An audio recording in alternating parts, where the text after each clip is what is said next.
Hey, salut tout le monde, ici Marilyn, j'espère que ça va bien. Donc aujourd'hui, on se retrouve dans un tutoriel maquillage inspiré de la vie nocturne. Et c'est un maquillage très chargé avec beaucoup de paillettes, parfait pour les soirées d'hiver. Donc on va commencer tout de suite. Et première des choses, après avoir mis une bob épine, je pense à m'hydrater, prendre un bon verre d'eau dans ma petite tasse Harvard. Moment pas rapport, je sais. Donc pour le maquillage des yeux, je vais commencer par mettre une base pour que les fards tiennent bien. Et je vais simplement venir tapoter tout en place. Et je vais simplement venir poudrer le creux parce que je vais mettre une ombre à paupières en crème par la suite, donc c'est pas nécessaire d'en mettre. Et pour la fameuse partie Rockstar de mon maquillage, donc je vais prendre une ombre à paupières en crème. Ça, c'est un duo de Lise Wattier, donc il y a le côté en crème et le côté à paillettes que je vais vous montrer tout à l'heure. Mais là, donc, c'est ça, vous voyez comment c'est pigmenté, donc je vais en mettre sur ma paupière mobile avec mon doigt. Et là, on salue ma super manucure mal faite. J'ai vraiment souvent pas la patience d'en faire, excusez-moi. Je vais aller tapoter avec mes doigts et au besoin, je vais venir passer avec un pinceau en poil synthétique. Et pour la partie paillettes maintenant, donc je vais prendre la partie paillettes de l'ensemble et je vais venir mouiller mon pinceau. Et ensuite, on va simplement venir tapoter sur ma paupière mobile. Donc vous voyez, je dépose la matière et j'y vais par petits tapotements tout légers. Et toujours important, quand on fait des maquillages comme ça, de venir vraiment définir le creux. Donc, on va venir encadrer le regard. Et ça, je le fais avec une ombre à paupières de couleur taupe. Donc, un genre de gris foncé, un peu bleuté si vous voulez. Et je vais simplement venir passer avec un pinceau plus petit, donc en forme de rond, pour venir concentrer la matière au coin externe.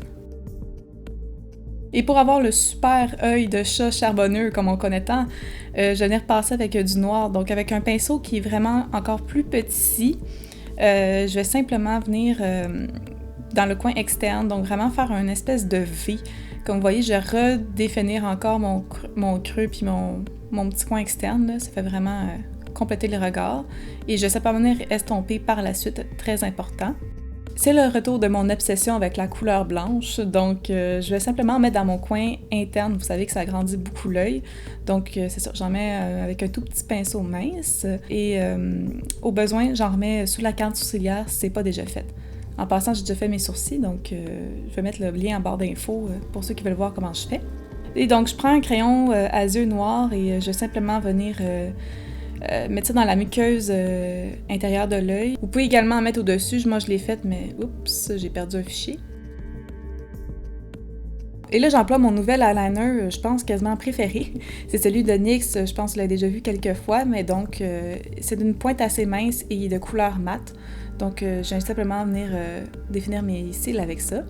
Et comme je ne peux pas encore me vanter d'avoir des cils méga longs, je vais prendre un recourbe-cils simplement pour les mettre plus en place. Moi, je trouve vraiment que ça fait une bonne différence, là. Et là, je mets un mascara de CoverGirl que j'aime beaucoup. En fait, c'est que la brosse donne pas vraiment de grumeaux. C'est une toute petite brosse en plastique. Moi, personnellement, là, je trouve qu'il n'y a rien de mieux pour avoir des cils vraiment définis, puis quand même assez volumisant, peut-être, ouais. Et là, vous voyez pourquoi j'ai fait mes yeux en premier. Avec toutes les fards qui sont tombés, wesh. Je repasse avec un tampon démaquillant.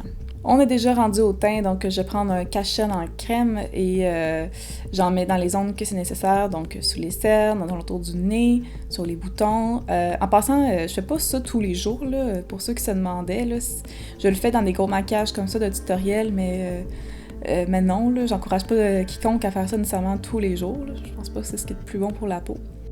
Et pour le teint, j'en prends un de L'Oréal que j'adore. Ça fait un effet liftant, très naturel. Je l'adore. C'est une bonne couvrance aussi.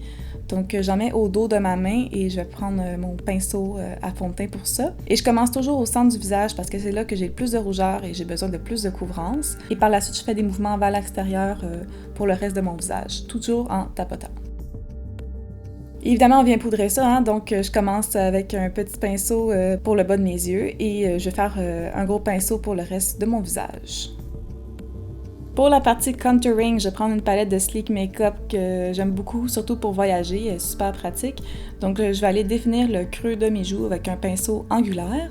Je vais prendre le corail, une espèce de corail pour faire mes joues. En passant, ça ressort vraiment plus à l'écran, là, on dirait que c'est plus orangé que ce que c'est, je vous avertis.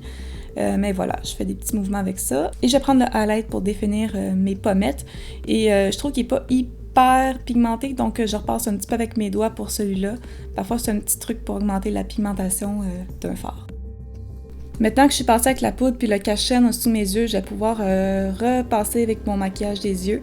Donc, je vais simplement venir définir le bas de mes cils avec l'ombre à paupières taupe que j'ai utilisé tout à l'heure. Et je repasse avec du noir également pour le coin externe. Et évidemment, je vous conseille de venir estomper avec un pinceau de forme ronde quand même. Et là, c'est la fun part, comme j'appelle, donc je repasse avec mes paillettes et il y a un pinceau qui est mouillé, un pinceau angulaire, et j'en mets au coin interne. Ça va vraiment faire un œil brillant et assez flash. Donc voilà, c'est ce qui conclut mon maquillage. J'espère que ça vous a plu, ça vous a inspiré pour les parties des fêtes à venir. N'oubliez pas de liker, partager cette vidéo-là, et nous, on se dit à la semaine prochaine. Bye!